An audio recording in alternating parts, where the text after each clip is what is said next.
بنیاد پر اسلام پھیلا ہے. اسی لیے اعلیٰ حضرت کہتے ہیں حسن یوسف پہ کٹی مصر میں انگشت زنا. حسن یوسف پہ کٹی مصر میں انگشت زنا، سر کٹاتے ہیں تیرے نام پر مردان عرب. تو اسلام قربانیوں سے، نبی کی محبت کی وجہ سے پھیلا ہے. اور ایک مقام پر میں ایک اور صحابی کا تذکرہ کرنا چاہتا ہوں، حضرت ابو عبیدہ ابن جراح رضی اللہ تعالیٰ عنہ. جلیل القدر صحابی ہے، عشر مبشرہ میں. کتنی محبت تھی رسول اللہ سے. سرکار نے کہا تم میں سے اس وقت تک کوئی مومن ہو نہیں سکتا جب تک وہ اپنے ماں باپ سے زیادہ مجھ سے محبت نہ کرے. غزوہ احد کے اندر حضرت ابو عبیدہ ابن جراح شامل ہے، اور اسلام کو مٹانے کے لیے مد مقابل میں ان کا باپ جراح آتا ہے. یہ حضرت ابو عبیدہ، ان کا باپ جراح، بہت قوی پہلوان، لڑنے میں ماہر، دونوں ہاتھوں سے تلوار چلانا جانتا تھا. تلوار کا اس قدر دھنی تھا کہ جو اس کے مقابلے میں جاتا ٹک نہیں پاتا تھا، قتل ہونا یقینی ہوتا اس کا. اتنی تیز رفتاری کے ساتھ تلوار چلاتا تھا کہ سامنے والا اس کے تلوار بازی کے ہنر کو دیکھ کے سمجھ ہی نہیں پاتا تھا کہ کب وار کیا، کدھر وار کیا، کدھر مارا اور کدھر نکل گیا. اتنی پھرتی اور اتنی اس کے اندر تیزی تھی. جب وہ میدان میں اترتا ہے مشرکین خوش ہوئے کہ اب جراح میدان میں آیا ہے، اب مسلمانوں کی خیر نہیں. اور ان کے گمان کے مطابق وہی ہوا کہ جراح نے پے در پے حملے کرنے شروع کیے. جو صحابی اس کے مقابلے میں آتا شہید ہو جاتا. حضرت ابو عبیدہ نے دیکھا کہ میرا باپ جراح میدان میں اترا ہے. مشرکین خوش تھے کہ جراح بہادری کے جوہر دکھا رہا ہے، مسلمانوں کو قتل کر رہا ہے. حضرت ابو عبیدہ نے دیکھا، ضبط نہ کر سکے، سرکار کی خدمت میں گھوڑا لے کر آتے ہیں. عرض کرتے ہیں اللہ کے نبی میرا باپ جراح میدان میں آیا ہے. یا رسول اللہ تلوار کا بہت بڑا دھنی ہے، تلوار چلانے میں ماہر ہے، بہادر ہے، دونوں ہاتھ سے تلوار چلاتا ہے. اور نتیجہ یہ ہے کہ جو اس کے مقابلے میں جائیں گا سرکار مارا جائیں گا. اس کا مقابلہ اتنا آسان نہیں. حضور مجھے اجازت دیجئے کہ میں اپنے باپ کے مقابلے میں جاؤں. وجہ یہ ہے کہ وہ ہنر جو وہ جانتا ہے وہی ہنر میں بھی جانتا ہوں، کیونکہ استاد میرا باپ ہی ہے، میں نے اسی سے یہ ہنر سیکھا ہے. جب میں نے اس سے سیکھا ہے تو اس کی کاٹ میرے ہی پاس ہے. سرکار مجھے اجازت دی. اللہ کے نبی نے کہا اے ابو عبیدہ تجھے اجازت نہیں. میں نہیں چاہتا کہ آنے والے دور میں تاریخ یہ لکھے کہ محمد ایک ایسا دین لایا جس نے باپ اور بیٹے کو مد مقابل کھڑا کر دیا. میں یہ الزام اپنے سر لینا نہیں چاہتا. اے ابو عبیدہ تیرے باپ کے لیے بہت سارے صحابہ کافی ہے، تو فکر نہ کر، تیرا باپ زندہ نہیں رہ پائیں گا، کوئی نہ کوئی سے ضرور قتل کر دیں گا، لیکن میں تجھے اجازت نہیں دیتا. سرکار نے اجازت نہیں دی. حضرت ابو عبیدہ گھوڑا لے کے پھر میدان میں اترے. اجازت نہیں ملی. جنگ میں مشغول ہوئے، لیکن ساری توجہ اپنی جنگ کی بجائے باپ کی جنگ کی طرف تھی. ذہن بار بار باپ کی طرف جاتا، چہرہ اسی طرف دیکھتے، اور جب دیکھتے تو تڑپ جاتے کہ جراح کے مقابلے میں جو جاتا وہ شہید ہو جاتا، قتل ہو جاتا. جراح نے پھر چند صحابہ کو شہید کر دیا. حضرت ابو عبیدہ نے دیکھا کہ یہ اس طرح ہی اگر قتل کرتا رہا ایسا نہ ہو کہ مشرکین کی فتح ہو جائے اور مسلمانوں کی شکست ہو جائے.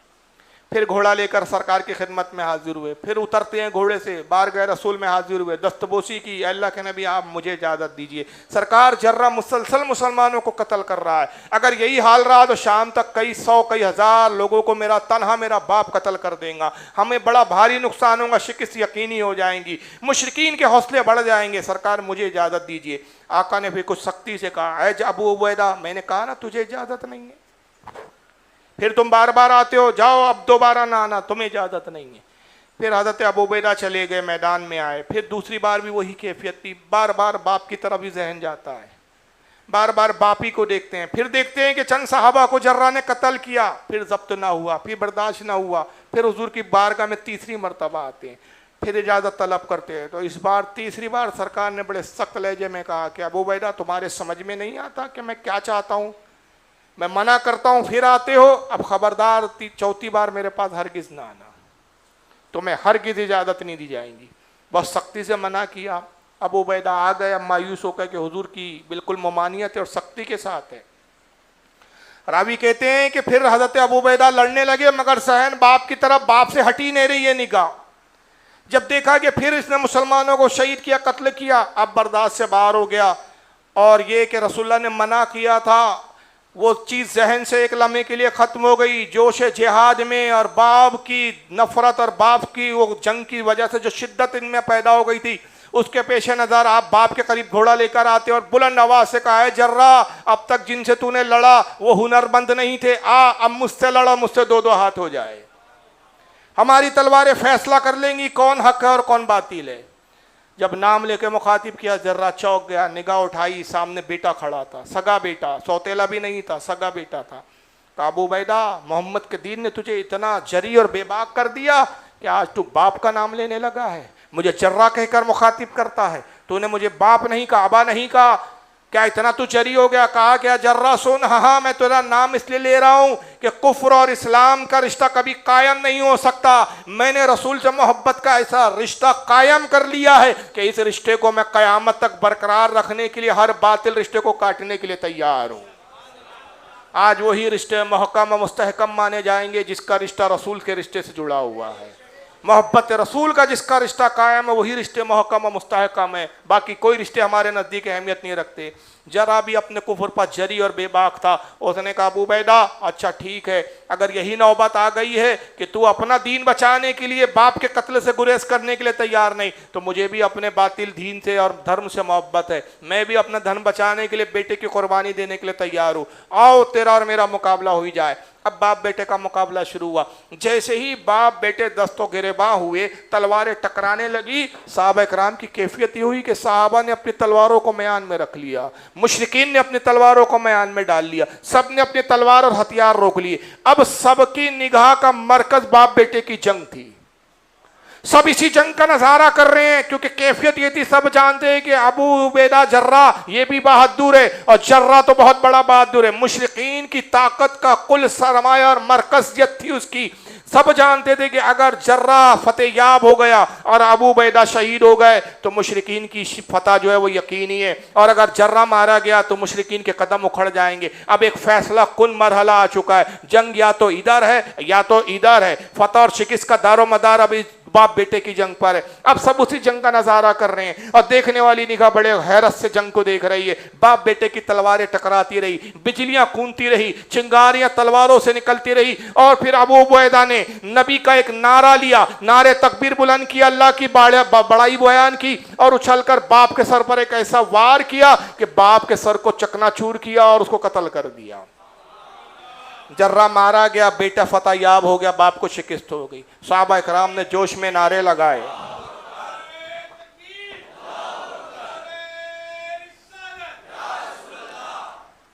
صحابہ کرام نے جوش میں نعرے لگائے، خوشی و مسرت کا اظہار کیا، مگر ایک نگاہ ابو عبیدہ جرہ کو دیکھ رہی تھی کہ جرہ پر کیا کیفیت ہے، کیا ابو عبیدہ جرہ بھی خوش ہے باپ کے قتل کے بعد؟ دیکھنے والی نگاہ نے دیکھا کہ جرہ تلوار کے دستے پر اپنی تھوڑی کو لگائے ہوئے رو رہے تھے، تلوار سے باپ کا خون بہ رہا تھا۔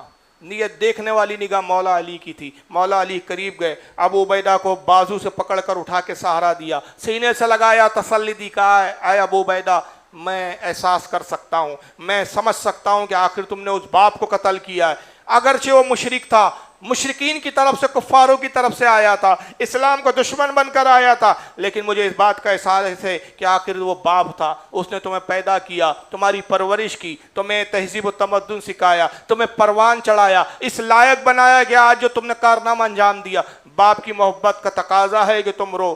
کہا کہ اے مالی قسم خدا کی آپ غلط سمجھے، میں اس لیے نہیں رو رہا ہوں کہ میں نے باپ کو مارا ہے، اس لیے افسردہ نہیں ہے کہ باپ میری تلوار سے قتل ہوا ہے، میں رو اس بات پہ لا رہا ہوں کہ میرا ایمان برباد ہو گیا، میں تباہ اور ہلاک ہو گیا۔ اللہ کے نبی نے منع کیا تھا باپ کے مقابلے میں نہ جانا، میں نے نبی کی نافرمانی کی ہے، میں نے سرکار کے حکم عدولی کی ہے، سرکار کے حکم کو پش پشت ڈالا ہے، میری آخرت تباہ ہو گئی، میرا ایمان برباد ہو گیا، اب میرا کوئی ٹھکانہ نہیں، قیامت کے دن رب تبارک و تعالیٰ اس بنیاد پر مجھے جہنم میں ڈالے گا کہ میں نے اس کے نبی کی نافرمانی کی ہے، اب میرا کوئی سہارا نہیں رہا، میں نبی کا نافرمان اور گناہگار ہوں۔ مولا علی نے تسلی دی، اے ابو عبیدہ غم نہ کرو، بارگاہ رسول میں جاؤ، سرکار کے قدم نازمین سے لپٹ جاؤ، رسول کے قدموں میں سر رکھ دو، معافی طلب کرو، یہ وہی بارگاہ ہے جس کی بارگاہ میں ہمیں رب پکار کے یہ کہتا ہے وَلَوْ أَنَّهُمْ إِذْ ظَلَمُوا أَنفُسَهُمْ جَاءُوكَ، اے لوگو جب تم اپنی جانوں پہ ظلم کرو میرے محبوب کی بارگاہ میں آ جاؤ، میرا محبوب اگر تمہاری سفارش کرے لَوَاجَدُوا اللَّهَ تَوَّابًا رَحِيمًا، اللہ کو توبہ قبول کرنے والا پاؤں گے۔ تو جاؤ رسول کی بارگاہ میں، سرکار کے قدموں میں جا کر اعتراف کر لو گناہوں کا، اقرار کر لو، معافی طلب کرو۔ آقا نے اپنے دست مبارک کو اٹھا دیا، تمہارا بیڑا پار ہو جائے گا، گناہ درگزر کر دیے جائیں گے۔ جب مولا علی نے تسلی دی، حضرت ابو عبیدہ ابن جراح کو تسلی ملی، آپ نے اپنا امامہ کھولا اور گلے میں لپیٹ لیا۔ یہ اہل عرب کی عادت تھی، یہ رواج تھا کہ جب کسی بڑے پاپی اور مجرم کو لایا جاتا تھا اس کے گلے میں امامہ لپیٹ دیا جاتا تھا۔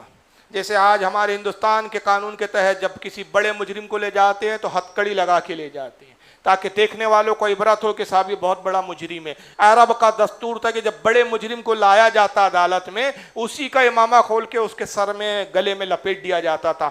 آپ نے خود اپنے امامے کو لیا، گلے میں لپیٹا اور اس کے ایک سرے کو اپنے ہاتھ میں پکڑ لیا اور اسی کو کھینچتے ہوئے اس عالم میں جا رہے، گویا خود ہی مجرم ہے اور خود ہی پولیس کا آپ فریضہ انجام دے رہے اور اپنے مجرمانہ وجود کو بارگاہ رسالت تک پیش کر رہے ہیں۔ حضور کی خدمت میں گئے اور جانے کے بعد سرکار کے قدموں سے لپٹ گئے، رونے لگے، آنسوں کے دھارے بہنے لگے۔ نبی کریم کے جو ہے پائے اقدس پر آنسو گرتے ہیں، یا رسول اللہ میں آپ کا مجرم ہوں، سرکار میں نے جرم کیا ہے، میں مجرم ہوں، آقا مجھے ساتھ لے لو کہ رستے میں ہیں جا بجا تھانے والے۔ اے اللہ کے نبی مجھ سے جرم ہو گیا ہے۔ اے ابو عبیدہ کیا جرم ہوا تجھ سے؟ کس جرم کے لیے آیا ہے؟ کس کی معافی طلب کر رہا ہے؟ اللہ کے نبی آپ نے منع کیا تھا کہ باپ کے مقابلے میں نہ جانا۔ سرکار میں باپ کے مقابلے میں گیا، میں نے جنگ بھی کیا اور جرہ کو قتل بھی کر دیا، میرا ایمان تباہ ہو گیا سرکار، میرا ایمان برباد ہو گیا، میرا اسلام ختم ہو گیا، میں تباہ و برباد ہو گیا، میں ہلاک ہو گیا۔ اللہ کے نبی میں مجرم ہوں سرکار، میں اپنے جرم کا اقرار کرتا ہوں، اپنی نافرمانیوں کا اقرار کرتا ہوں۔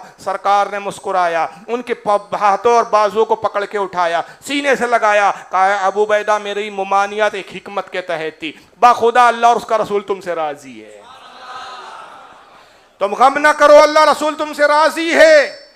میری تو ممانعت کی وجہ ایک حکمت کی بنیاد بھی تھی، یہ نہیں کہ میں اس قتل کو پسند نہیں کرتا تھا۔ جاؤ اللہ رسول تم سے راضی ہوئے اور تمہیں بشارت دیتے کہ تمہارے گناہوں کو درگزر کر دیا گیا ہے۔ جیسے ہی بشارت کا یہ فرمان بارگاہ رسالت سے جاری ہوا، ابو عبیدہ ابن جراح خوشی کے مارے اچھل کر گھوڑے پہ بیٹھے، اب بڑے جوش کے ساتھ میدان جہاد کی طرف گئے کہ اب میں مجرم نہیں ہوں، اب میں پاپی نہیں ہوں، میں بخشوا ہوں، نجات یافتہ ہوں۔ آقا ابو عبیدہ ابن جراح کی اس جرأت کو دیکھ کر، اس شہانہ انداز کو دیکھ کر مسکراتے اور صحابہ کو مخاطب کر کے کہتے، اے لوگوں دیکھا یہ ابو عبیدہ ہے جس نے میری محبت کی خاطر اپنے باپ کو بھی قتل کر دیا ہے۔ جس کو زمین پر چلتا پھرتا جنتی دیکھنا ہو وہ ابو عبیدہ ابن جراح کو دیکھ لیا کرے۔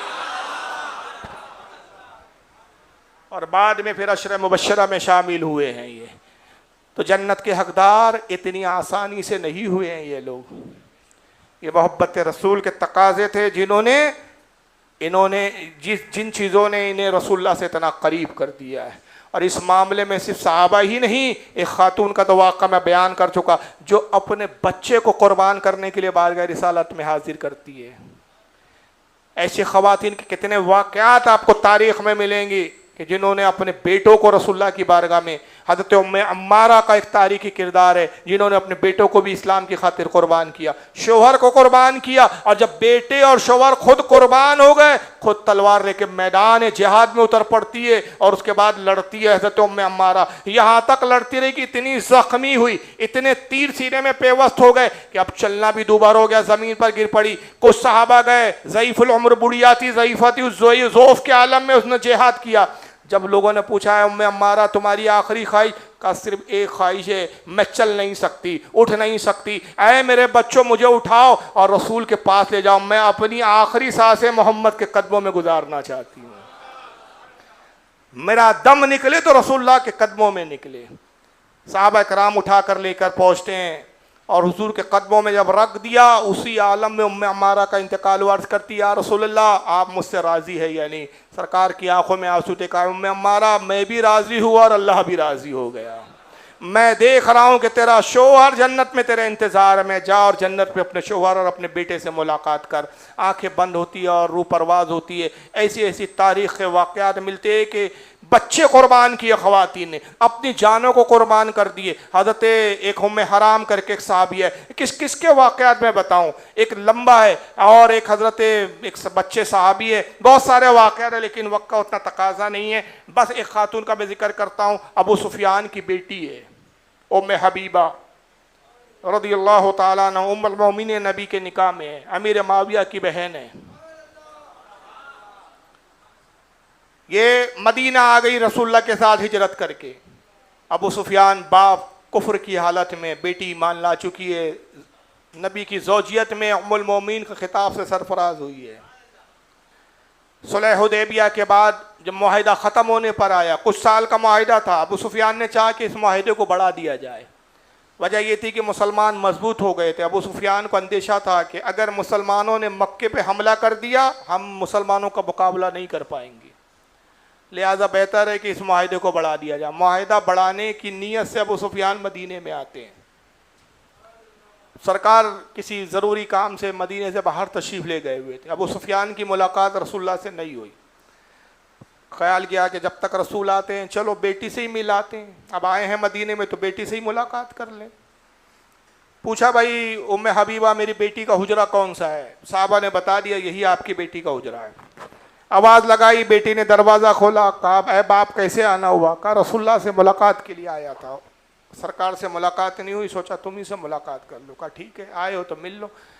حجرے میں داخل ہوئے، ایک جگہ بستر بچھا ہوا تھا رسول اللہ کا جس پہ سرکار آرام فرماتے تھے. ابو سفیان نے بیٹھنے کے لیے دیکھا کوئی جگہ نہیں ہے، وہی ایک بستر ہے، ایک کھٹیا تھی، کھاٹ پہ بستر تھا. بس اسی بستر پہ جیسے ابو سفیان بیٹھنا چاہتا تھا بیٹی ام حبیبہ نے بستر کو کھینچ لیا. سردار تھا ابو سفیان، کوئی معمولی شخص تو نہیں تھا. آپ تصور کرو ایک عزت دار آدمی ہو، آپ اپنے گھر پہ بلائیں، صوفے کی طرف اشارہ کریں اور جب وہ صوفے پہ بیٹھنے لگے تو آپ صوفہ ہی ہٹا دیں، وہ ٹکیں گا آدمی؟ کتنی بڑی بے عزتی محسوس کریں گا. وہی ہوا، ابو سفیان سردار تھا، غصے میں آیا، کہا بیٹی یہ کیا حرکت ہے؟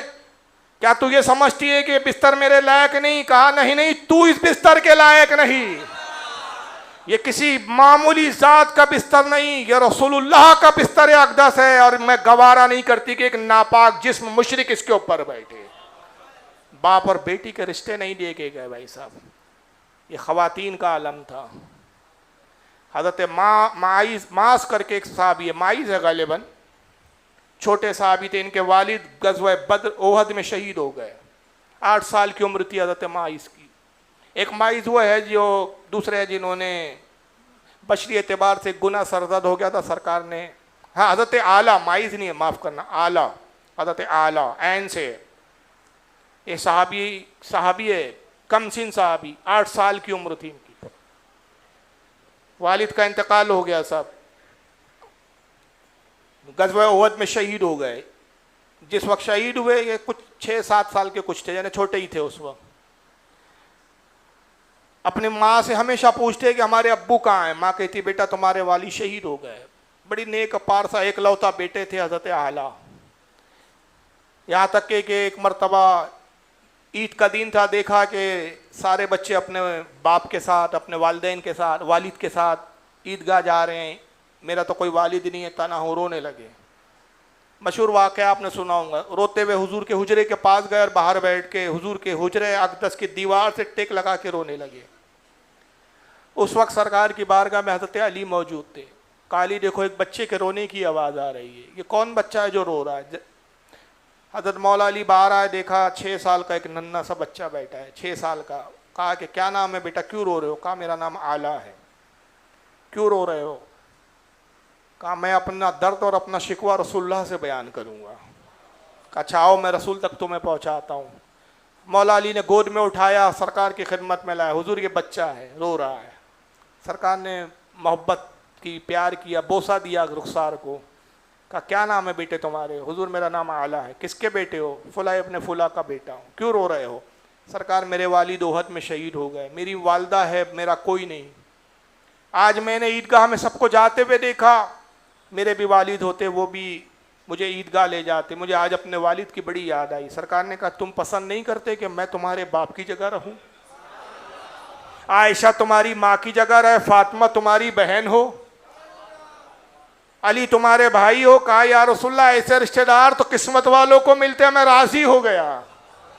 سرکار نے کہا اعلیٰ تمہاری باتیں بڑی اچھی لگی, اس کم سنی میں اتنی اچھی باتیں کرتے ہو, کتنا اچھا ہو کہ تم ہم سے ملاقات کے لیے آتے رہو. اعلیٰ چلے گئے. اکثر ملاقات کے لیے آتے حضور کے حجرے پہ. سرکار بڑی محبت سے پیش آتے, ایسی ہی محبت کرتے جیسے اولاد سے محبت کی جاتی ہے.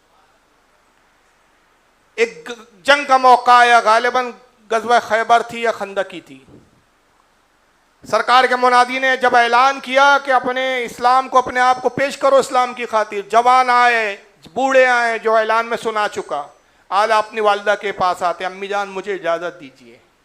8 سال کی عمر تھی اس وقت. کہا بیٹا تم تو بڑے کم سن ہو, تمہیں کیسے اجازت دے سکتی ہوں. کہا امی جان آپ میری کم سینی پہ نہ جائیے, آپ یہ بھی تو دیکھیے میرے والد کون تھے, بہادر تھے, میں انہی کا بیٹا ہوں. آپ میری کم سین کو نہ جانیے. چھوٹی سی ننھی سی ایک تلوار تھی جس سے وہ مشق کیا کرتے تھے. اس تلوار کو لہرا کے اعلیٰ کہتے امی جان اس تلوار کو معمولی نہ سمجھیے, یہ بہت خوب خون چوسنا جانتی ہے دشمنوں کا, مجھے اجازت دیجیے. کہا بیٹا تجھے میں اجازت نہیں دے سکتی. کہا امی آپ کو اجازت دینی ہوگی. ضد بڑی, ماں نے ڈانٹا. کا خبردار اعلیٰ, بس میں نے کہہ دیا نا, خاموش ہو جاؤ, تمہیں اجازت نہیں دی جائیں گی. سختی سے ڈانٹا, خاموش کرا دیا. ادب جانتے تھے کہ ماں کی نافرمانی نہیں کی جا سکتی, ماں کی اجازت کے بغیر جہاد پہ جانا جائز نہیں. اعلیٰ رونے لگے.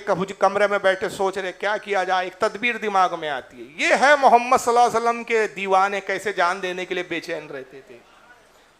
ارے یہ تو چھوڑو یار, وہ روایت پڑھی تھی تو میں ہل گیا تھا بھائی. سرکار نے جب حج فرمایا, ایک ہی حج تاریخ کا, اللہ کے نبی نے قربانی کے لیے مینڈوں اور بھیڑوں کو بلایا. کالی مینڈے لاؤ. اور راوی حدیث کرتے ہیں کہ جب سرکار نے ذبح کرنا شروع کیا, ہر جانور دوسرے جانور کو سنگ مار کے آگے آتا تھا. لوگوں نے کہا اللہ کے نبی یہ کیا ماجرا ہے, جانور آپس میں لڑتے ہیں اور آپ کے قریب آنے کے لیے کوشش کرتے ہیں. تو سرکار مسکرائے, کہا ہر جانور چاہتا وہ میرے ہاتھ سے ذبح کیا جائے. اور وہ دوسرا ایک جو جانور ہے وہ ڈرتا کہ کہیں ایسا نہ ہو کہ حضور چند جانوروں کو ذبح کرے اور باقی کو چھوڑ دے, یا دوسروں کو کہہ دیا جائے کہ تم ذبح کر لو. ہر کوئی چاہتا ہے کہ اسے یہ سعادت ملے کہ وہ میرے ہاتھ سے ذبح ہو. امام طحاوی نے اس کو معنی الاثار میں حدیث لکھا. انداز لگا یہ جانور بھی نبی پر اپنی جان دینے کے لیے بے چین رہا کرتے تھے, ورنہ ہمارے جانور کو کھینچ کے لے جانا پڑتا ہے, اڑ جاتا ہے بھائی صاحب, وہ اس کو چارہ دکھانا پڑتا ہے, چل چل کھینچ کے لے جاتا, تو اس کے بھی سمجھ میں آ جاتا ہے کہ آج میری خیر نہیں ہے. تو سرکار پھر جب جانور جان نثاری کرے تو انسان ہے, اشرف المخلوقات ہے. یہاں جان دینے کے لیے رویا جا رہا ہے, ضد کی جا رہی ہے, جان بچانے کے لیے نہیں. ہم جان بچانے کے بہانے ڈھونڈتے, وہ جان دینے کے بہانے ڈھونڈا کرتے تھے. رونے لگے. اچانک ایک تدبیر آئی حضرت اعلیٰ کے ذہن میں, دوڑتے ہوئے گئے حضرت عمر کی ابو بکر کی خدمت میں. کہا ابو بکر آپ رسول اللہ کے رفیق غار ہے, میری ماں نے جہاد پہ جانے سے انکار کر دیا ہے, میں چاہتا ہوں آپ چلیے میری والدہ کو سمجھائیے, وہ آپ کی بات نہیں ٹالیں گی. ابو بکر نے کہا بیٹا ٹھیک تو کہتی ہے تمہاری ماں, تمہاری عمر ہے کتنی, کتنے سال کے ہو تم. بڑا سینہ پھلا کے کہا 8 سال کا ہوں. کہا بیٹا بہت کم عمر ہے, مجھے لگتا ہے کہ رسول اللہ بھی تمہیں اجازت نہیں دیں گے. کہا حضور سے اجازت لینا وہ میرا کام ہے, آپ تو ماں سے اجازت دلوا دیجئے. کہا اچھا چلو تم ضد کرتے ہیں تو میں بات کرتا ہوں. آئے, دروازے کے باہر سے آواز دی, اے ام اعلیٰ تم پر سلامتی ہو, میں ابو بکر. کہا آپ پر بھی سلامتی ہو اے رسول اللہ کے جانثار. کیسے زحمت فرمائی, میں اعلیٰ کے لیے جہاد پہ لے جانے کے لیے اجازت طلب کرنے آیا ہوں. اندر سے اعلیٰ کی والدہ کی آواز آتی ہے, اللہ کے واسطے مجھ پہ رحم کیجیے ابو بکر, آپ اتنے ضعیف العمر, میں معمر صحابی ہے, آپ نہیں سمجھتے کہ میرا ایک لوتا بیٹا ہے 8 سال کا ہے, آپ جانتے جنگ کا انجام کیا ہوگا, 8 سال کا بچہ بھی کوئی مقابلہ کرتا ہے, سوائے شہید اور قتل ہونے کے کیا کر سکتا ہے. لہٰذا آپ مجھ پہ رحم کریں, میں بیوہ تو ہوں کہ آپ ایک بچے کی ماں بھی رہنا نہیں دینا چاہتے آپ. جب یہ جملے کہے تو ابو بکر لرز گئے, واپس آئے. کہا بیٹا اعلیٰ تم نے سن لیا تمہاری ماں کے کیا الفاظ ہیں, اب اس سے زیادہ میں ہمت نہیں کر سکتا, بیٹا اب تم صبر ہی کرو. یہ کہہ کے چلے گئے, لیکن اعلیٰ مطمئن نہیں ہوئے, پھر دماغ دوڑایا اب کیا کروں. حضرت عمر کے پاس پہنچے, حضرت عمر سے کہتے ہیں کہ اے عمر ابن خطاب, اے رسول اللہ کے جانثار صحابی, میری والدہ سے میری لیے اجازت طلب کیجیے. حضرت عمر نے بھی وہی سب کہا, تم چھوٹے ہو, لیکن ضد کی. کہا اچھا چلو تم ضد کرتے ہو, میں چلتا ہوں. ام اعلیٰ کے پاس آئے, آواز لگائی, السلام علیکم اے ام اعلیٰ, میں عمر ابن خطاب رسول اللہ کا صحابی, آپ پر بھی رحمت ہو, کیسے زحمت فرمائی, میں اعلیٰ کو لینے آیا ہوں. کہا اچھا آپ خود آئے ہیں یا اعلیٰ لے کر آئے ہیں؟ کہا وہ چھوڑیے, آپ اجازت دے دیجئے. کہا کیسے اجازت دے دوں, للہ مجھ بیوہ پر رحم کیجئے, یہ بچہ جائیں گا تو آپ کو لگتا ہے کہ یہ جنگ میں فاتح ہوں گا, سوائے شہادت کے اور کیا مقدر اس کا ہو سکتا ہے. اس چھوٹے سے بچے پر دشمن کس طرح حاوی ہوں گا آپ خود سمجھ سکتے ہیں. آپ اتنے سمجھدار ہو کہ ایسی جرأت کی ہے کہ آپ میرے بچے کے لیے اجازت طلب کرنے آ گئے. آپ نے خود سوچنا چاہیے تھا. جب یہ جملے کہتا حضرت عمر بھی شرمندہ ہو گئے. کہا اللہ آپ کی والدہ صحیح کہتی ہے, واپس آ گئے. اللہ نے دیکھ لیا اب کام بننے والا نہیں. ابو بکر سے نہیں مانی امی جان, عمر سے نہیں مانی, ایک ہی ذات ہے جو ماں کو منوا سکتی ہے اور وہ ہے رسول اللہ کی ذات. پہلے سرکار کو ہی منانا پڑے گا. ایک ہیلا تراشا, سرکار کے حجرے کے باہر گئے اور پھر وہی انداز اختیار کیا جو 6 سال کی عمر میں انداز کیا, حجرے کے باہر بیٹھ کے رو رہے ہیں اور جان بوجھ کے آوازیں نکال کے روتے تھے. راوی کہتے ہیں کہ جان بوجھ کے اتنی آوازوں سے رو رہے تھے کہ تاکہ حجرے رسول تک آواز جائے. سرکار جنگ کے حالات پر صحابہ کو لے کر گفتگو کر رہے تھے. مولا علی ساتھ میں موجود تھے. پھر سرکار نے کہا علی سن رہے ہو, یہ رونے کی آواز آ رہی ہے, کوئی بچہ معلوم ہوتا ہے جو رو رہا ہے. کہاں یا رسول اللہ. کہا دیکھو یہ کون بچہ ہے, باہر آئے حضور یہ اعلیٰ ہے. کہا کیا بات ہے, یہ ہمیشہ حجرے پر آ کے روتا ہی رہتا ہے, لے آؤ اندر. لائے. اے اعلیٰ آپ کیوں رو رہے ہو؟ اللہ کے نبی میں جہاد پر جانا چاہتا ہوں, ماں جو ہے انکار کرتی ہے. سرکار نے کہا صحیح تو کہتی ہے تمہاری والدہ. کہا یا رسول اللہ میری خواہش ہے, آپ میری کمسینی پر نہ جائیے. پھر چھوٹی سی ننھی سی تلوار نکالی. اے اللہ کے نبی میں قسم کھا کے وعدہ کرتا ہوں کہ یہ تلوار آپ کی حفاظت کرنا خوب جانتی ہے, آپ اجازت دے سرکار. حضور نے سمجھایا لیکن اعلیٰ بہت چالاک تھے, سرکار کے قدموں میں گر گئے, قدموں سے لپٹ گئے. اے اللہ کے نبی میں ان قدموں کو اس وقت تک نہیں چھوڑوں گا جب تک آپ مجھے جہاد پر لے جانے کے لیے راضی نہ ہو جائے. میں ان قدموں میں جان دے دوں گا, چھوڑوں گا نہیں. جب سرکار نے یہ جذبات اور کیفیت دیکھی, علی سے کہا علی جاؤ ان کی ماں سے اجازت لے لو اور کہنا کہ رسول اللہ اجازت طلب کرتے. اللہ اکبر. ساری کائنات رسول سے اجازت لیتی ہے, رسول ان کے لیے اجازت لے رہے ہیں. مولا علی آئے, سلام کیا, السلام علیکم ام اعلیٰ, میں علی ابن ابی طالب. اے علی آپ کیسے آئے؟ اللہ کے لیے اجازت کے لیے آئے. واللہ کیا یہ مجھ پہ ظلم ہے کہ پہلے ابو بکر آتے ہیں پھر عمر آتے ہیں, اب آپ چلے آئے داماد رسول. کہا میں نہیں آیا ہوں, رسول کی طرف سے بھیجا گیا ہے. کہا رسول اللہ نے بھیجا, حضور کیا چاہتے ہیں؟ کہا حضور چاہتے ہیں کہ اعلیٰ ان کے ساتھ جہاد پہ جائے. کہا با خدا میں نے ابو بکر کو انکار کیا, عمر کو انکار کیا, قسم خدا کی آپ آتے آپ کو بھی انکار کرتی, مگر سرکار نے بھیجا تو ایک اعلیٰ کیا ہے, ہزاروں اعلیٰ حضور پر نثار ہے. بخوشی آپ اب اعلیٰ کو لے جائیں. اب میں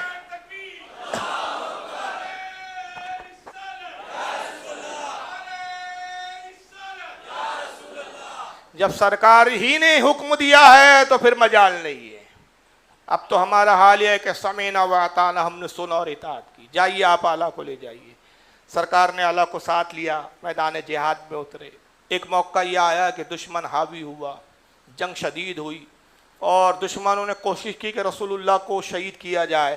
حضور کی طرف دشمن کی ایک ٹولی ٹوٹ پڑی. اعلیٰ ان اصحاب میں تھے جو رسول اللہ کی حفاظت میں متعین تھے.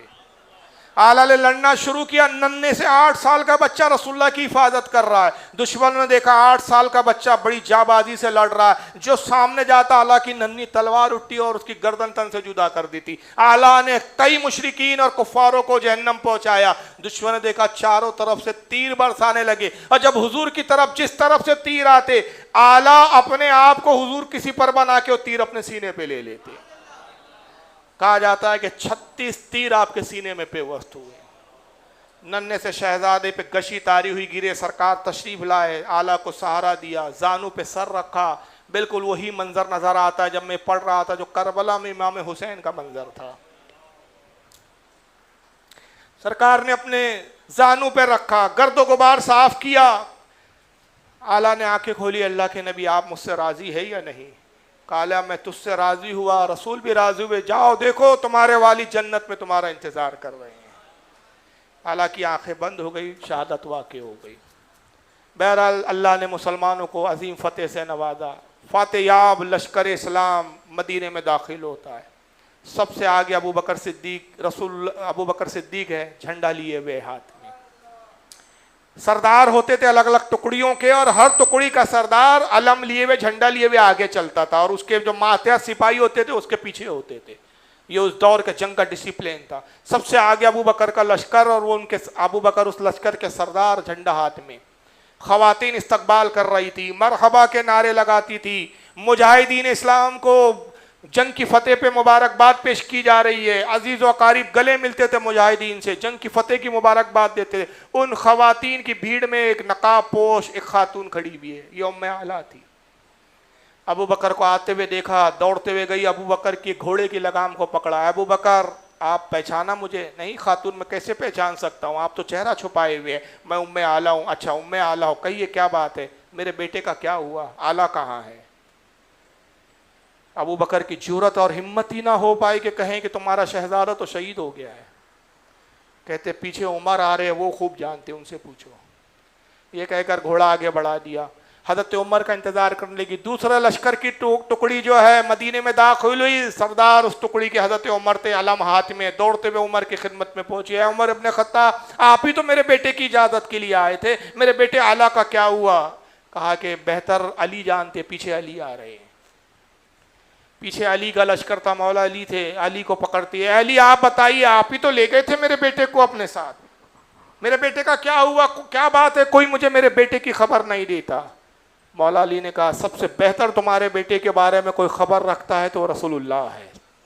پیچھے سرکار تشریف لا رہے، ان سے پوچھو. اولا وہی تمہیں بہتر طور پہ بات. کسی صحابی کی جرأت نہیں ہو رہی ہے کہ اس بیوہ خاتون جس کا شوہر بھی نہیں، ایک لوتا بیٹا جو بھی قربان ہو چکا رسول کی عظمت اور رسالت کی نافوذ کی حفاظت کے لیے، اسلام کے تحفظ کے لیے جو اپنی قربانی پیش کرا، کسی کی جرأت نہیں کہ وہ موت کی خبر دے سکے، شہادت کی خبر دے کے. ہر کوئی دوسرے پہ ٹال رہا ہے. اب وہ رسول کا انتظار کرتی ہے. سرکار اپنی اونٹنی قصوہ پہ سوار ہے، قریب جاتی ہے اور رسول اللہ صلی اللہ علیہ وسلم کے قریب جا کے سلام عرض کرتی ہے. السلام علیکم یا رسول اللہ، میں ام اعلیٰ اپنے بیٹے کی خبر کے لیے آئی ہوں. آقا نے جیسی سنا ادباً آپ اس کے احترام میں دنیا نبی کا احترام کرتی تھی، آقا اس خاتون کا احترام کرتے، اپنی اونٹنی سے زمین پر تشریف لے آتے ہیں. تشریف لانے کے بعد ام اعلیٰ سے کہتے ہیں ام اعلیٰ تم شہید کی بیوہ تھی، مبارک ہو کہ شہید کی ماں بھی کہلا چکی ہو. بس ام اعلیٰ نے جیسی بیٹے کی خبر سنی رسول اللہ کے قدموں میں گری اور اسی وقت روح پرواز کر گئی. آقا نے آسمان کی طرف دیکھا اور مسکرا دیا. صحابہ نے عرض کیا اللہ کے نبی، ام اعلیٰ کا جسم آپ کے قدم نازمین پہ پڑا ہے اور آپ مسکرا رہے ہیں، حضور کس بات پہ آپ مسکرائے؟ کہا خدا کی قسم میں دیکھ رہا ہوں کہ ام اعلیٰ اور ام اعلیٰ کا شوہر اس کے انتظار میں ہیں اور حوریں اس کے استقبال کے لیے کھڑی ہوئی ہیں. یہ وہ لوگ تھے جنہوں نے اس طرح سے قربانیاں اسلام کو پیش کی ہے. اسلام اتنی آسانی سے ہم تک نہیں پہنچا ہے بھائی. ایمان لانے کے بعد تکلیفیں کس طرح سے انہوں نے جھیلی ہے، ایک لمبی تاریخ ہے اور کہاں کہاں تک بیان کیا جائے. جناب بلال کا اپنا ایک کردار ہے، حضرت اسود کا اپنا ایک کردار ہے. ایک صحابی گزرے حضرت اسود، ان کو اسود کہا جاتا تھا، بڑے سیاہ فام کالے رنگ کے تھے صاحب. انہوں نے اپنے لیے رسول اللہ کی بارگاہ میں کیسی قربانیاں پیش کی. یہ سب ایک ایک اگر میں واقعات بتاؤں تو ایک طویل گفتگو ہو سکتی ہے، ایک طویل بیان کی ضرورت ہے. یہ چھوٹا اور مختصر سا وقت اس کا متحمل نہیں ہو سکتا. ایک عاشق رسول میں اویس کرنی کا بھی نام آتا ہے. کیسے عاشق رسول تھے. امام مالک کا نام آتا ہے. حضرت ابو محذورہ ہے. اب حضرت ابو محذورہ کے بارے میں امام قاضی عیاض، امام بخاری تاریخ الکبیر میں، امام قاضی عیاض اپنی شفا میں لکھتے ہیں، امام حاکم نے لکھا المستدرک میں، امام طبرانی نے المعجم الکبیر میں لکھا، متعدد علماء نے لکھا ہے کہ ان کے بال بڑے لمبے تھے. حضرت ابو محذورہ رضی اللہ تعالیٰ عنہ جب وضو کرتے مسا کرنے کے لیے جب امامہ کھولتے بال کھل جاتے، جوڑا باندھ کے رکھتے تھے. وہ بال کھلتے اور جب وہ لڑ گرتی تو آپ کے گھٹنے تک آتی تھی. اتنے لمبے بالوں کی لڑ تھی. آج کا وہابی بولتا بدعت ہے، یہ فتوے لگا دیتا ہے ان کے اوپر. مگر یہ عاشق رسول کیسے عاشق تھے. تابعین نے ان سے پوچھا اے صحابی رسول، کیا رسول اللہ کی وہ حدیث آپ کے کانوں تک نہیں پہنچی؟ سرکار نے کہا اللہ کی لعنت اس مرد پر جو عورت کی مشابہت کرے، اللہ کی لعنت اس عورت پر جو مرد کی مشابہت کرے. یہ لمبے بال تو عورتیں رکھا کرتی ہیں، آپ نے یہ لمبے بال اتنے کیوں رکھے ہیں؟ گھٹنے تک آتے ہیں، کٹاتے کیوں نہیں آپ انہیں؟ انہوں نے کہا سنو تم کیا جانو ان بالوں کی عظمت کیا ہے، ان کی الفت کیا ہے. جب میں چھوٹا تھا میری ماں رسول اللہ کی بارگاہ میں مجھے لے گئی اور کہا یا رسول اللہ میرے بیٹے کے لیے دعا فرما دے. سرکار نے محبت سے میرے سر پر ہاتھ پھیرا اور دعا کی. میری ماں نے کہا بیٹا ابو محظورہ اب ان بالوں کو کبھی نہ کاٹنا جس پر رسول اللہ کا دست مبارک لگ گیا ہے.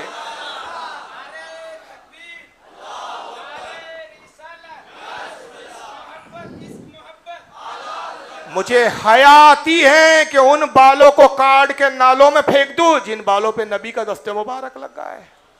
اندازہ لگائیے جو نبی کے چھوئے بالوں کو کاٹنا گوارا نہ کرے، رسول اللہ کی ذات سے کتنی محبت کرتے ہوں گے وہ لوگ. امام مالک کے بارے میں لکھتے ہیں حضرت شاہ عبداللہ عزیز محدث دہلوی رحمۃ اللہ علیہ. امام قاضی عیاض الشفا میں لکھتے ہیں، امام غزالی حیاء العلوم میں لکھتے ہیں کہ امام مالک کا عالم یہ تھا مدینے میں آپ کبھی نالین پہن کے نہیں چلتے تھے، جوتی نہیں پہنتے تھے، چپل نہیں پہنتے تھے، برہنہ پہر.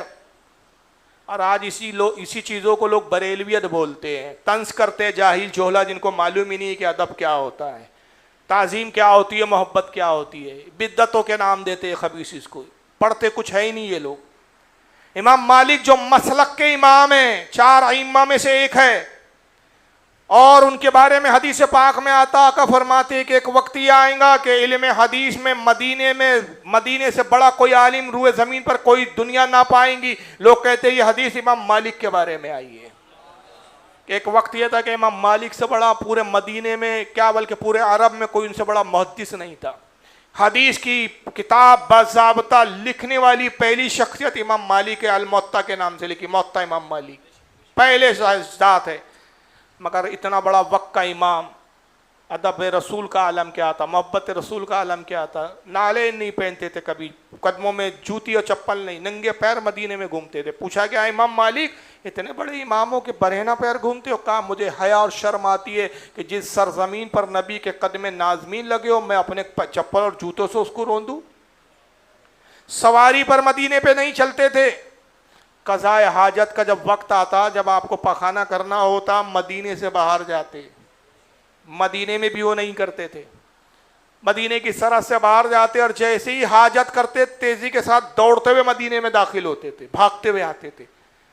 لوگوں نے کہا امام مالک یہ کیا ہے، اول تو آپ اتنی زحمت کیوں کرتے ہیں، مدینے سے باہر کیوں جاتے ہیں اس کام کے لیے، پھر جاتے ہیں جب واپس آتے تو تیزی سے بھاگتے ہوئے کیوں آتے ہیں، آہستہ سے کیوں نہیں آتے؟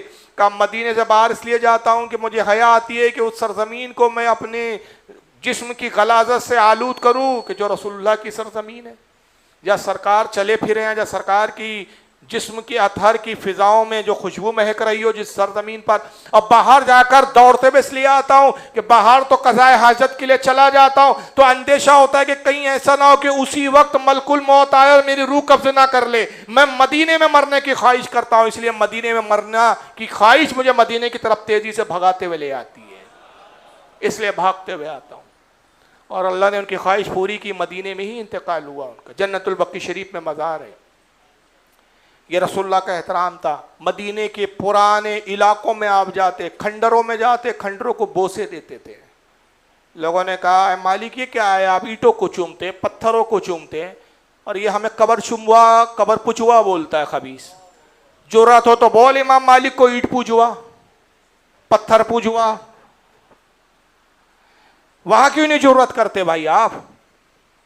نہیں، وہ تو چھپاتا ہے بدعقیدہ. یہ اینٹوں کو کھنڈروں کو بوسا دیتے. کہا گیا امام مالک آپ یہ کیوں کرتے ہیں؟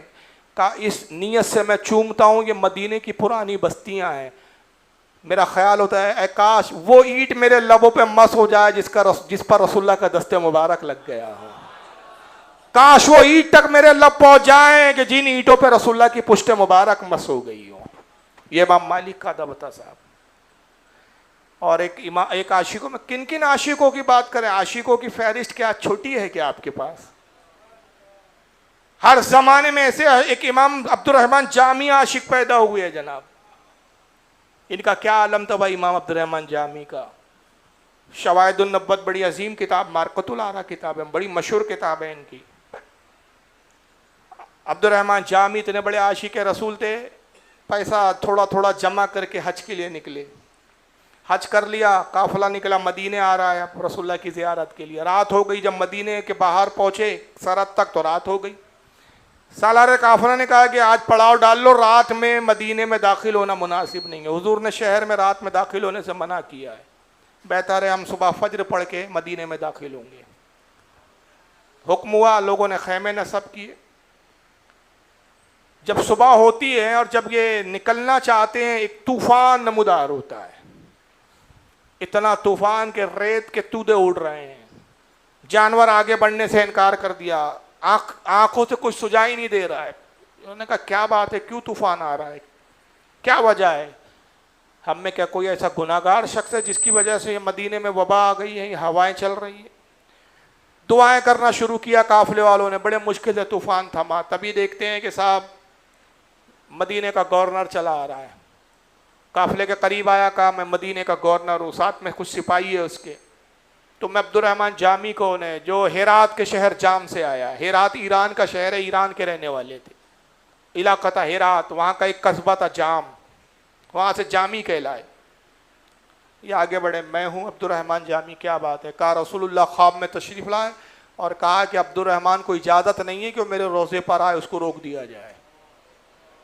تو میں روک دیا گیا۔ لوگوں نے کہا اچھا یہ پاپی ہے، کچھ گناہ کر کے آیا ہے، اتنا بڑا پاپی ہے کہ رسول اللہ اپنی بارگاہ میں اس کو آنے کی اجازت نہیں دے رہے، اس کی وجہ سے ہمیں روکا گیا ہے۔ انہوں نے کہا عبد الرحمن تم رکو، ہمیں جانے دو۔ کہا للہ مجھے چھوڑ کر نہ جاؤ۔ چنانچہ سالار قافلہ کی خوشامد کی، کہا کہ میں رسول اللہ کی بارگاہ میں استغفار کرتا ہوں، امید ہے کہ رسول اللہ کی طرف سے اجازت مل جائے، مجھے تنا چھوڑ کے نہ جاؤ اس ویرانے میں۔ قافلے والوں نے کہا اچھا ٹھیک ہے، آج ہم انتظار کرتے، توقف کرتے ہیں۔ اکیلے میں لے گئے اس کو پھر سالار قافلہ کو، اور کہا کہ دیکھو میرے پاس تمام زندگی کی کچھ پونجی ہے جو میں نے کمائی ہے، اور اس سے بھی اس خاطر یہ پونجی جمع کی ہے کہ رسول اللہ کے روضے کی زیارت ہو جائے، سرکار کی زیارت ہو جائے، سب کچھ حضور کی ایک دیدار پہ قربان ہے۔ یہ ساری پونجی لے لو، مجھے ایک صندوق میں ڈال کے چھپا کر لے کے چلو، صندوق میں مجھے بند کر دو، اور یہ پونجی لے لو۔ گویا ایک طرح سے رشوت تھی، وہ پیسے کی لالچ میں آ گیا سالار قافلہ، اس نے کہا چلو ٹھیک ہے لاؤ، پیسے دیتے ہو تو میں کچھ کرتا ہوں۔ نتیجہ یہ ہوا کہ وہ صندوق میں عبد الرحمن جامی کو ایک سامان خالی کیا اور صندوق میں عبد الرحمن کو چھپا دیا گیا، صندوق اونٹ پہ لاد دیا گیا۔ سالار قافلہ نے اعلان کیا لوگوں آگے بڑھو، وہ عبد الرحمن جس کی وجہ سے ہمیں روکا گیا تھا وہ واپس جا چکا ہے، وہ مایوس ہو کے اپنے شہر لوٹ گیا، واپس چلو۔ بچے سے ہی قافلہ آگے بڑھنا چاہتا تھا، پھر ریت کا طوفان اٹھا، اور اتنا شدید طوفان کہ جانوروں کا اور لوگوں کا آگے بڑھنا مشکل ہو گیا۔ سالار قافلہ نے کہا رک جاؤ بھائی، ٹھہر جاؤ، آگے نہیں بڑھ سکتے، ابھی بھی سرکار کی مرضی نہیں ہے۔ پھر دوبارہ وہی گورنر آتا ہے، کہتا ہے کہ مجھے بشارت ہوئی سرکار تشریف لائے، اور کہا گیا کہ عبد الرحمن کو روکو، صندوق میں بند ہو کے آ رہا ہے، اب مجھے وہ خواب میں صندوق دکھایا گیا، مجھے تمہارے سامان کا جائزہ لینے دو۔ گورنر سامان کو دیکھ رہا ہے، ایک اونٹ کے پاس رکا، کہا یہی صندوق ہے، اتارو اسے، یہی صندوق مجھے خواب میں دکھایا گیا۔ صندوق اتارا گیا، صندوق کھولا گیا، صندوق میں کیا تھا؟ سامان نہیں تھا، سامان عشق و محبت عبد الرحمن کی شکل میں تھا۔ عبد الرحمن برآمد ہوئے، رونے لگے، سارے لوگ یہ سمجھ رہے بہت بڑا پاپی ہے یہ۔ لوگوں نے کہا بھائی اس قافلے کا پیچھا کیوں نہیں چھوڑ دیتا، تیری ایک کی وجہ سے سب کو مدینے کی حاضری سے روکا جا رہا ہے۔ اور رونے لگے، کہا کہ لوگوں تم نہیں جانتے مجھ پر کیا گزر رہی ہے، مجھے کیوں روکا جا رہا ہے، میں تو رسول کے دیدار کے لیے دیوانہ ہوں، تڑپ رہا ہوں۔ بہرحال اس نے تسلی دی، تھوڑا سا رحم بھی آیا اس کو، گورنر کو کہا کہ اپنے گناہوں کی معافی مانگو بھائی، ہم بھی تمہارے لیے دعا کریں گے کہ اللہ تمہارے گناہوں کو معاف کرے، اللہ جانے تم کیا گناہ کر کے آئے ہو کہ نبی تمہیں قبول نہیں کر رہے۔ یہ کہے کہ تسلی دے کے گورنر گیا، دوپہر میں قیلولہ کر رہا ہے، پھر خواب میں تیسری مرتبہ رسول اللہ کی بشارت ہوتی ہے، اور سرکار آ کے خواب میں کہتے ہیں کہ اے گورنر مدینہ، تم نے بدگمانی کی عبد الرحمن پر. عبد الرحمن کو اس لیے نہیں روکا جا رہا ہے کہ وہ گناہ گار ہے, اس لیے روکا جا رہا ہے کہ اس نے ایک نعت لکھی ہے اور وہ خواہش کرتا ہے کہ میرے روزے پر پڑھے, اور نعت ایسی لکھی ہے کہ اگر اس نے نعت سنائی تو مجھے اپنی قبر سے باہر آنا پڑے گا, معاملے درہم برہم ہو کے رہ جائیں گے. اس لیے عبد الرحمن کو روکا جا رہا ہے. مگر اب میں اجازت دیتا ہوں کہ عبد الرحمن ماننے والا نہیں, اسے اجازت ہے کہ وہ آئے.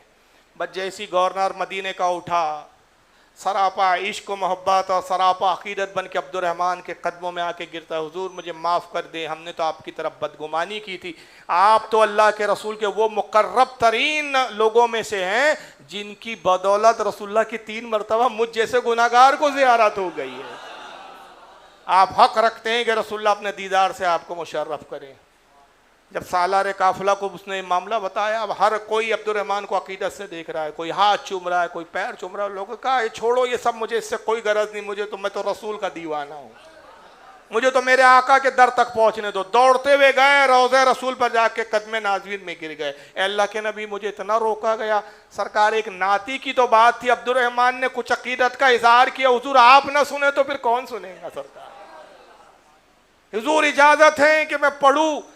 راوی کہتے ہم نے اپنی آنکھوں سے دیکھا, قبر مبارک شک ہوئی, سرکار با نفس نفیس باہر تشریف لائے, ہزاروں کا مجمع حضور کو دیکھ رہا تھا. عبد الرحمن جامی کے سبب حضور نے کہا عبد الرحمن اجازت ہے, اب سنا نعت, میں با نفس نفیس تیری نعت سنوں. اور عبد الرحمن جامی نے سنانا شروع کیا, تنم فرسردہ جاں پارا زی ہجرا یا رسول اللہ. یہی وہ نعت تھی جناب. ہم پہ تو کوئی کیفیت نہیں ہو رہی, اللہ جانے کیا انہوں نے جذبات تھے کہ جس جذبات کو سرکار نے قبول کر دیا. تنم فرسودہ جا پارا زی ہجرا یا رسول اللہ, دلم پس مردہ آوارا زی اسیا یا رسول اللہ. یعنی اللہ کے رسول آپ کی جدائی میں میرا جسم بیکار اور بے جان ہو گیا ہے, آپ کی جدائی میں میرا جسم بے جان ہو چکا ہے, اس میں جان ہی نہیں ہے, مردہ ہے گویا کہ. اے اللہ کے رسول گناہوں کی وجہ سے میرا دل نیم مردہ ہو چکا ہے, آدھا زندہ ہے اور آدھا مر چکا ہے. اے اللہ کے رسول مجھ پہ رحم کرے. چوسوے من گزر آری من مسکین از داری, فدائے نفس نالینت کنم جا یا رسول اللہ. کہتے ہیں کہ اگر آپ میرے کوچے سے گزرے تو اللہ کے نبی آپ کے نالین میرے غریب و مسکین کے کوچے سے اگر گزریں تو میں آپ کے نالین پاک کے نشان پر اپنے آنکھوں کو رکھ دوں, اپنے سر کو رکھ دوں. نالین پر نہیں, جہاں نالین پاک کا نشان پڑ جائے وہاں پر میں اپنی جان قربان کر دوں.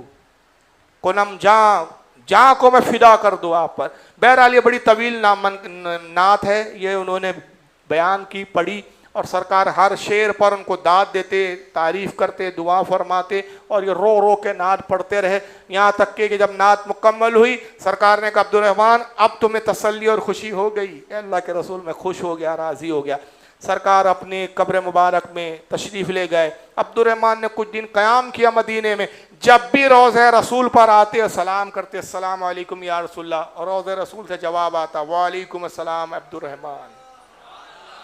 اب رخصت ہوئی, اجازت کا وقت آیا, سرکار وطن جانا ضروری ہے, آپ ہی کی دین کی خدمت کے لیے جا رہا ہوں. دل چاہتا نہیں ہے, گویا محدث اعظم کی زبان میں مدینے کو سب کچھ دیے جا رہا ہوں, مدینے کو سب کچھ دیے جا رہا ہوں, بہار مدینہ لیے جا رہا ہوں. مدینے کا کچھ کام کرنا ہے سید, مدینے کا کچھ کام کرنا ہے سید, مدینے سے بس اس لیے جا رہا ہوں, مدینے کا ہی کام کرنا ہے ہند کی زمین پر, ورنہ دل تو نہیں چاہتا. وہی عبد الرحمن کی کیفیت تھی, سرکار دل نہیں چاہتا مگر آپ ہی کے دین کی خدمت کرنا ہے. جام میں, ہرات میں اجازت ہے سرکار. سرکار نے کہا عبد الرحمن جاؤ, اگلے سال پھر آؤ.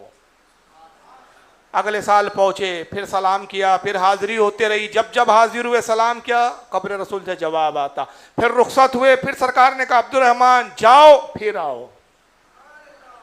پھر تیسرا سال گئے, پھر آئے. جب بھی جاتے اور حضور کو آخری الوداعی سلام کرتے, حضور کہتے عبد الرحمن جاؤ اور پھر آؤ. یہاں تک کہ محدثین علماء لکھتے ہیں کہ 9 بار یہ سلسلہ رہا, اور جب 9ویں بار آخری بار آئے آپ سلام کیا تو حضور نے جواب دیا, مگر یہ ارشاد نہیں فرمایا کہ جاؤ اور آؤ.